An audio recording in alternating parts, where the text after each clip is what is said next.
Hi, folks. How are you all doing? I hope everyone is having a wonderful Monday. Thank you so much for being here with me today.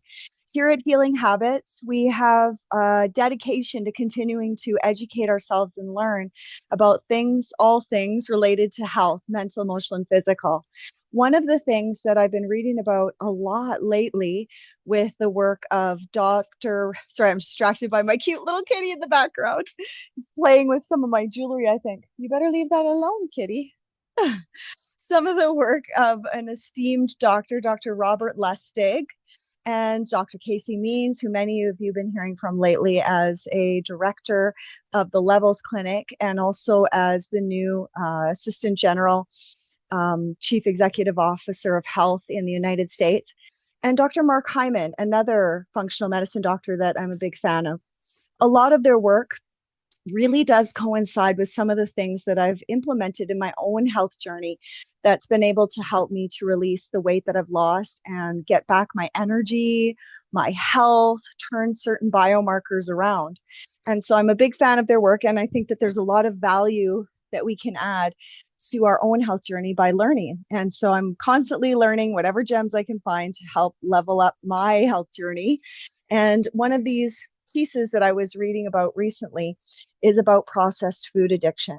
Some of you may be familiar what processed food is, and others may not. I guess the best way for me to explain it is food that is from the earth or animals, that's nature intended food, whole foods, that's grown on its own and it's not tampered with in any given way by humans, is not processed. It's food that's grown in the earth, grown on trees, live fish from the ocean and animals from the earth. The processed food is the food that goes through some type of process that alters it, and it's also man-made chemical stuff that is in it. So when you look at the label and you go, I don't know what that is. I don't know what that is. Some compound to give it texture or taste or flavor. Foods that are put together that are created and sold that are this texture of crunchiness or saltiness or more fat. And they're made to make us want more. They're made to have us crave them and like them. They're a product. A lot of stuff that's sold is a product that's advertised to make you feel good and hit your receptors for your dopamine and serotonin and give you that sort of joy from the food. The downside of this, unfortunately, is that what Mark Hyman's been talking about is the new research showing that food meets every criterion for clinical addiction, just like alcohol, nicotine, or opioids. This ultra processed food, so the more processed it is, it's created so that it rewires your brain and overpowers you with these cravings, these insatiable cravings, and you feel an insatiable hunger. And this can lead to a feeling of a loss of control. That sort of more switch that gets going for someone who's struggling with addiction can be what happens to you in relationship to this, ultra high processed food. More than 20% of the population in North America currently meets the criteria for ultra processed food addiction. So the numbers jumped over 55% in people with a binge eating disorder. So they have that sort of genetic predisposition to be having their attention drawn towards food and craving food as something they may struggle with. I would say I'm a part of that population. So having some genetic predisposition for anxiety or depression or needing a little bit more of those happy chemicals and having that family history of being susceptible to that sort of more switch that can be ignited with addiction, it's a real risk eating these ultra processed foods for these individuals. Most people would be shocked to hear that they're addicted. And this is where it's so tricky because we need food to eat. We have to eat. We need to fuel the body. It doesn't move without fuel. And there's a real sense of not wanting to become so restrictive or so controlling on what you eat that life loses all joy and pleasure and you don't enjoy your food. But it's also this piece around this food being created with these high content of sugar and fat that's not found in natural foods and making it, they call highly palatable, which makes it so easy to go down, so easy to digest. Your body doesn't have to work to break it apart. It doesn't take very long in the stomach. You get that real quick hit of glucose in sugars in your blood. And so, these foods, they're made with this high sugar and fat content, this combination, and refined in these ways, the way that they're designed, so that they spike our dopamine. And we're like, oh, this is so great, and increase our tolerance for them over time. So we need more and more. They impair our self control with that more switch I was talking about. And they down regulate the receptors in our brain and in our reward system, so that we just don't understand when we're full. We don't know when we've had enough. So these high processed foods, they're built to keep you hooked. And it's not just about the pleasure that comes from eating them that's the addiction. It's about needing relief. And it's sort of like with your caffeine, when you get that headache because you're having it every day and you're like, I need my caffeine because my body needs it. It's tolerating it in such a way that it's going to be needing relief in order to have it. And so over time with these ultra processed foods, they stop making you feel good, and they start making you feel less bad. So, it's like, oh, I got to have that sugar and fat, or I don't feel happy today. I don't feel satisfied today. And you're not getting that same brain hit in the happy center from healthy food. So people can feel a little low when they're trying to eat less processed food. And so that's a really tough thing, because they'll say to me, I'm eating healthier and I feel a bit depressed. So I don't understand.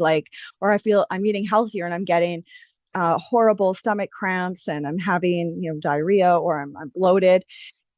And this leads into the whole other science here I won't get into today around your gut biome, because there's those little biomes, little bacteria that get fed in your gut by what you eat.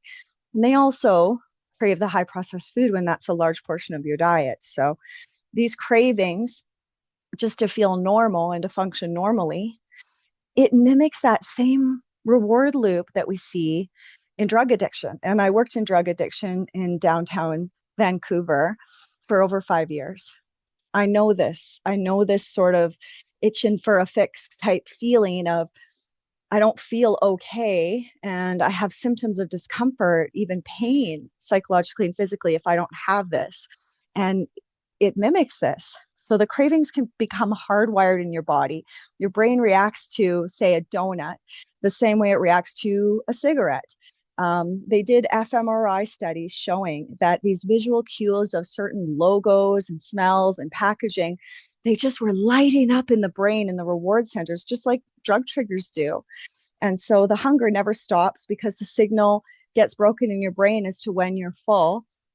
And these ultra processed foods, they cause what we call leptin resistance. And leptin is a hormone in our body that tells us when we're full. And that is broken. And so we don't know when we're full anymore. And the brain becomes inflamed. And with that inflammation and insulin spikes, the mitochondria are damaged. So it's causing damage to us, having such high blood sugar and having such a huge amount for our body to process. That I'm full message never gets through. You eat your full meal and still you feel empty. You're not satiated. You're also not getting some of the micro and macronutrient levels sometimes that your body needs. And so your body keeps craving more, because it's not getting the nutrients to satisfy it. So our willpower is just going to really struggle. And it's really hard to say that our willpower stands much of a chance in this kind of environment. And the brain's impulse control center gets weak and weaker. And with every processed food addiction, it's even more impacted. And so even highly motivated people will relapse again and again. And it's not because they're lazy, but because their decision-making circuits are offline. They also are going through, when they're trying to stop, these withdrawals. So headaches, anxiety, irritability, mood swings, these are all real and measurable and have been measured. And so a lot of this research that's been done without being funded by the food industry and, without being acknowledged, has shown this. And so there's a real timeline for people, if they're trying to get off this ultra processed food, to be able to withdraw.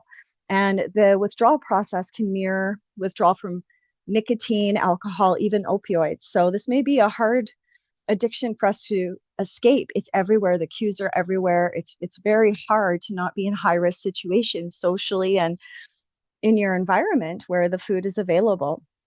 And at this point in our history, this begins in infancy. So food is everywhere. You can't abstain entirely. You have to eat.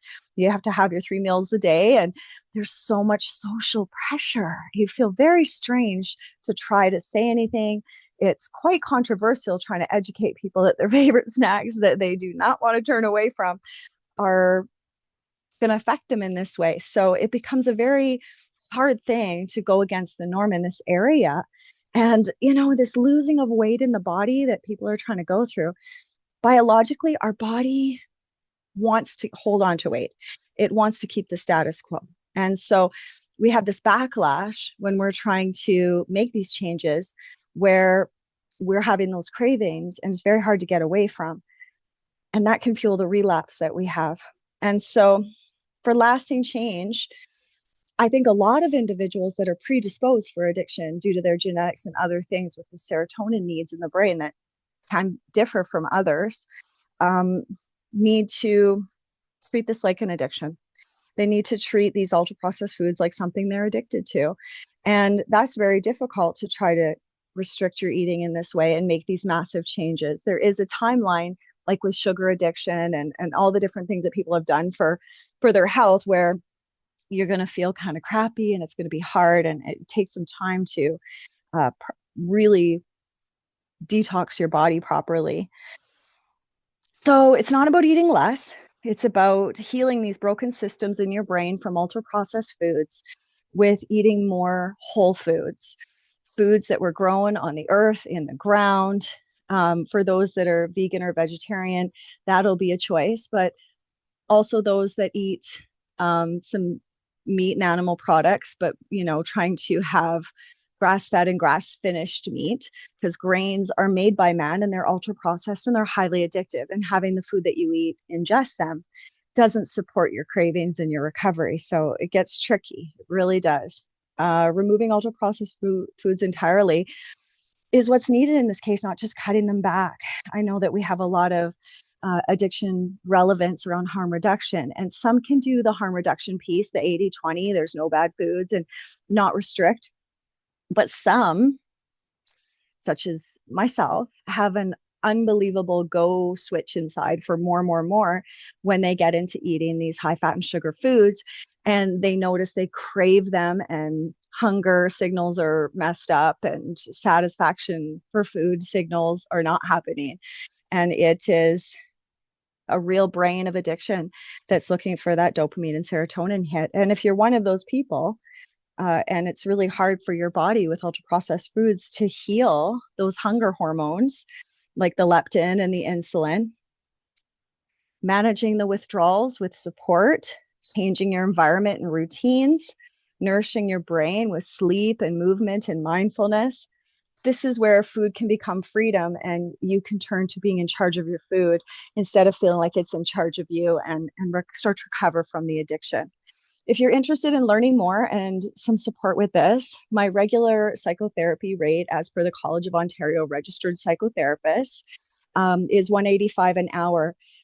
But to support those wanting to have some recovery with their health, I am having a behavioral health course that I'm doing for $35 in the mornings, Mountain Time, between 9 and 10 a.m., to have discussions with folks around some goals to set and some recovery to be had. And if you're interested in having support with that, whether it's with your food recovery, getting some goals on the page for physical movement each day, and having some community support and accountability, or the other area I really support a lot with is self-esteem and boundaries and self-care and putting yourself as a priority. So if that's something you think could benefit you, please don't hesitate, reach out, and I'd be happy to get you in the group at that reasonable price that's reduced significantly to support recovery, because for myself and others, it's so incredibly important.